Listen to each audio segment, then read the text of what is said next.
Good morning, good afternoon, wherever you are. This is Matrix Mike, and today what I want to talk to you about is sports performance anxiety. And what I want to share with you are a few thoughts and possibly some solutions. This is a pretty big topic. There's so much that is out there. For me, in the way I work, I like to keep things really simple. So I'm not going to get into the science of this. There is a lot of things out there to show you the science. What I will say is solutions are also backed up by science. So sports performance anxiety. Before we actually get to sport performance, let's talk about what exactly is anxiety. And this is the thought I want you to think about with anxiety. Anxiety is simply a habit or possibly a practice of imagining future failure, catastrophe, or something negative. It is something that is out in the future. It hasn't happened yet. And it's also a process. One thing leads to another, leads to another, leads to another, leads to another. So if you are continuously imagining negative things that are happening, forget about sports for a second right now, but just in life, you're going to be caught up in a cycle of chest tightness, heavy breathing, sweats, difficulty sleeping, all those types of things that are associated with what some people call generalized anxiety. But what I want to hone in now is that anxiety is something specific to one particular event, one future thought, one imagination of something specific that is going to be less than positive that's going to happen in the future. And if we take that and put it into with sports and sports performance anxiety, we're looking at one specific thing in a game, in a competition that you or your athlete is going to be thinking about that's going to have a negative outcome. So for example, if we take hockey, and we know in hockey there is a lot of contact. So maybe you or an athlete you are working with or your own child is afraid to go into the corner, is afraid to challenge in the corner because they think they're going to get hit. So what's happening is in their mind, they are seeing themselves over and over and over again, getting hit, getting knocked down, not being able to do the tasks that they need to do. And when this picture keeps on running, the brain says, well, this is what you want. This is what I'm going to give you. So the thing is, because this is a practice and because this is a habit and because this is a process, we can change all of that.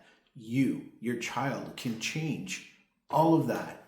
The question that I would suggest to ask is this: what would you like to have happen instead? I'll repeat that. What is it that you would like to have happen instead? And I'll say it one more time.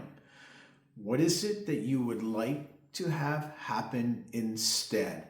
And what that does is it starts to move us towards a solution, because we want something different, a different result than what we already accomplished.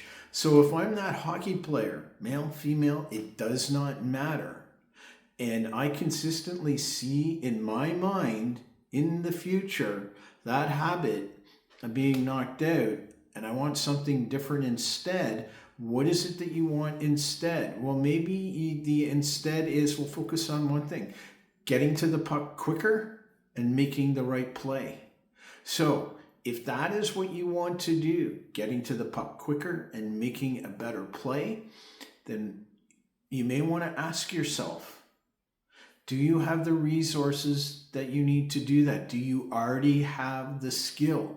Is there something that you need to work on off the ice or in practice so that will allow you to get that better outcome or that better result? And when you figure out what it is that you need to do, focus on the process. Yes, you want to focus on the end result as well too, but what's really important is that you focus on the steps that you need to do over and over and over again. And the more you do that, the more likely it is that when you step back onto the ice, you are going to be focused on the steps to accomplish the task, to what you want to have happen instead. I know a video or two ago, I talked about two different things of process imagery and end goal. Well, with this, you can do the same. So the puck's in the corner. Now what you want to do is you want to start to picture in your mind or create a movie where you're going into the corner, you're faster, perhaps you've checked left, right, and maybe a little bit behind you as much as you can to who you need to get that puck to, and you go in and you do it. And then when you get onto the bench, you realize you've made a change. The other thing you can do is you can imagine that you are now 15 minutes after the game and you look back and you've had a successful outcome because you continuously focused on the steps you needed to take. You continuously focused on a positive outcome.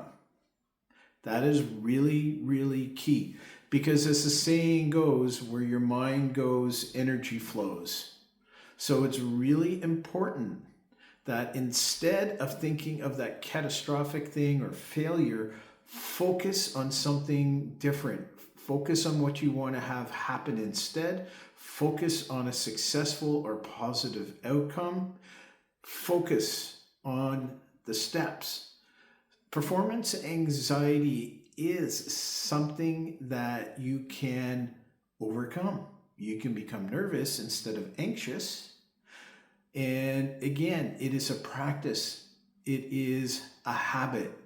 And the true thing with anxiety is it is focus. Where are you putting your attention? Are you focused on failing? Are you focused on making mistakes? Or are you focusing on a successful outcome? And let's say, for example, you do all of this and you go into the corner and maybe you can feel that body against you.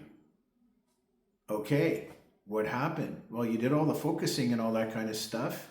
Well, maybe you need to learn something from that, because there's no such thing as failure, only feedback. And again, if going into the corner is something you fear, what are the steps you need to do so that you're quicker in there? Maybe you need to build a bit more strength. The key, again, and I'll keep on repeating, this sports performance anxiety you have is your focus in your mind. It's a movie, and you need to change the movie. You can be the creator of your own movie. What are the resources you have? What adjustments do you need to make? Those types of things. I hope this has been helpful. I'm Matrix Mike, and I want to wish you the best wherever you are in this world. And one last thing, please feel free to comment below. Also, please feel free to ask any questions. Bye-bye.